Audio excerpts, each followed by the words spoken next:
Merry Christmas, everybody! Merry Christmas! AKAPADers. Welcome back.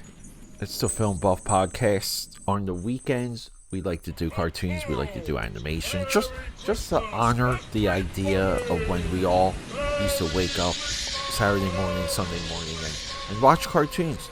It was a long-standing American tradition for a few decades. Not so much now, because everything's so readily available via stream. And it's also cinemas. So I want to just bring you guys a little bit of insight in something we see a lot of. I mean, there's Christmas ornaments, action figures, t-shirts.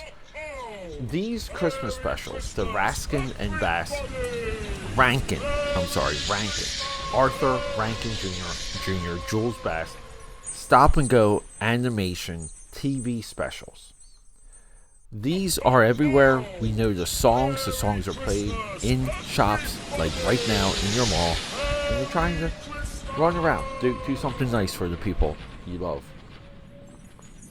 There's a lot of love for these shows, and I guess we're just going to go right into it. And why are you getting a night episode of this Sunday, Saturday weekend cartoon show? It's because, guys, let me just give a little bit of a life update.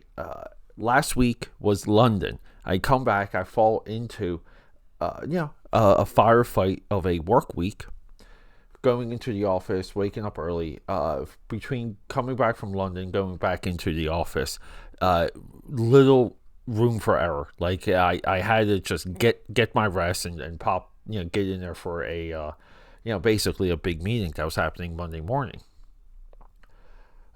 And then it's a holiday weekend, this coming weekend, holiday weekend. By holiday weekend, I mean from like Friday night to Sunday. I'm doing stuff. I'm seeing people. There was events. There was a black tie event last night. Got in at 2:00 in the morning. Woke up, made food for the whole week. Made a couple of things for my fiance. Went shopping. Came back. Put football on. Watched the Eagles start winning and the Bills start losing. Both won, by the way, guys. Eagles really trounced the Raiders, but crashed out for a little. Woke up and I almost feel like I'm restarting my day. And a lot of times I get it. I'm supposed to rest today. I'm just supposed to use today as an opportunity to spend time with my family. But here's the thing. I'm compulsive. And I recently watched this and just wanted to sit down and bring it to you guys. And sometimes I break my own rules. I break my own Sabbath. But guys, rock and roll. Let's do this. Santa Claus is coming to town. So years ago, almost like around the turn of the inception of Cinemas. And Cinemas is one of our annual podcast events. This is where we do Christmas movies. As many Christmas movies as possible. If you want to know more about what we have upcoming, there's an intro episode a few back. Santa Claus, the movie, 1985. John Lithgow, Dudley Moore. Incredible set design, incredible production. I believe these are the producers, right, of the Superman movie. Screenplay, David Newman. Gernot Zawak. This is our this is our director. I also believe we may have a movie poster by the great comic book artist, not Drew Struzan. Might have been Drew Struzan, but I'm thinking of Bill Zekowitz from Elektra Assassin, excuse me. But this production, it's a $50 million movie, bombed at the box office, made about 24 million. I'm just reading you what we could hear. We talked about this movie, and at the time,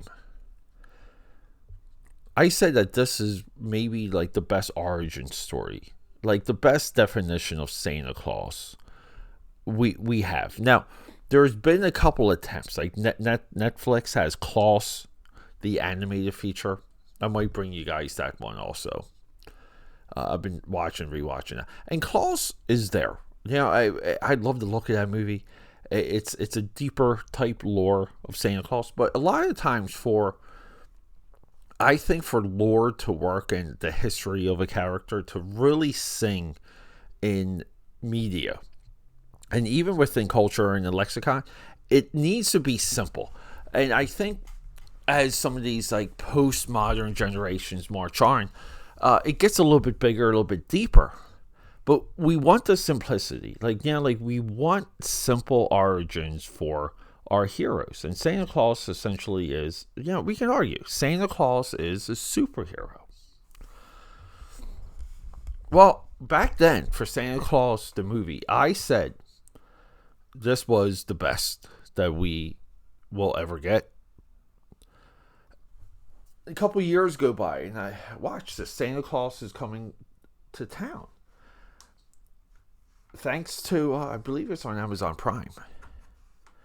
And I forgot that Fred Astaire presents and narrates this. It's an hour long, 51 minutes. And it essentially is the greatest origin story of Santa Claus I've ever seen. And I just forgot about this. I don't know why more people, again, this is where a little bit my head spins. I don't know why there's not more people on top of this. Producers, Arthur Rankin Jr., Jules Bass. When Jon Favreau was making Elf, he put a Rankin and Bass book on the table and said, this is what I want this movie to be. I believe that book it's called The World of Rankin and Bass, and I believe it gets a little bit more into some of their non-stop and go animation stuff like The Hobbit and so on and so forth. But it's a retrospective type book, the types of books that we eat up around here. And Elf is the last legacy of how good these cartoons are. We have a Santa Claus origin here that is simple. It's boiled down. It's refined. I'm shocked, and you're going to hear that a lot in this episode. I'm shocked that this hasn't been retold, updated. There's enough meat on the bone here to make this into a live action, to expand this into a little bit of a universe of its own, or a retelling with a sequel. And I'm saying that because the fantasy element in this. So he meets the winter wizard of the forest, and he's like this giant white dude, looks scary. And he says, I have a gift for you. And we see what that does to this wizard. Essentially a monster. Claus, in this one scene, he's trapped. He's trapped by a sentient tree and branches, and he's held down and looks like he's about to be ripped apart. And he tells this guy, I have a gift, and he gives him a choo-choo train. And the choo-choo, and you hear it a lot in this, where I wanted this as a kid, and it brings back this childhood of when we wanted things as children, we were not able to get it. So forwarding the idea of what we want to do with Christmas as a society, which is not spoiling children. It's creating memories so that we can carry on, and we have something to look forward to, and we have just a little bit of magic in the real world. It just blew me away, and it's not the quality of the stop and go animation. It's not the format. As soon as Fred Astaire, his stop and go proxy, his puppet proxy is on screen, you just want to watch it with a family. You just want to get some hot cocoa and marshmallows and just sit down and enjoy it. The other films around this, right? Like, we all know Rudolph the Red-Nosed Reindeer, 1964. Little Drummer Boy, 1968. Right? Not familiar. I know the songs are played. We all know Rudolph. Frosty the Snowman, 1969. Santa Claus is Coming to Town. The fourth of this series, 1970. Here Comes Peter Cottontail, 71. 'Twas the Night Before Christmas, 1974. 1974 also, The Year Without Santa Claus. That might be the one with Coal Miser. The First Easter Bunny, 76. Frosty's Winter Wonderland, 76. I mean, we go all the way to Pinocchio's Christmas, 1980. Like, I gotta see that one. But this really, it shocked me with how good this was. And I do appreciate that it just exists on its own. And yeah, it hasn't been mined or adapted, or, like a lot of these things that we see with the Grinch, where Walmart is doing this giant Grinch campaign right now, keeping the character pure, present, and relevant. 100% yes.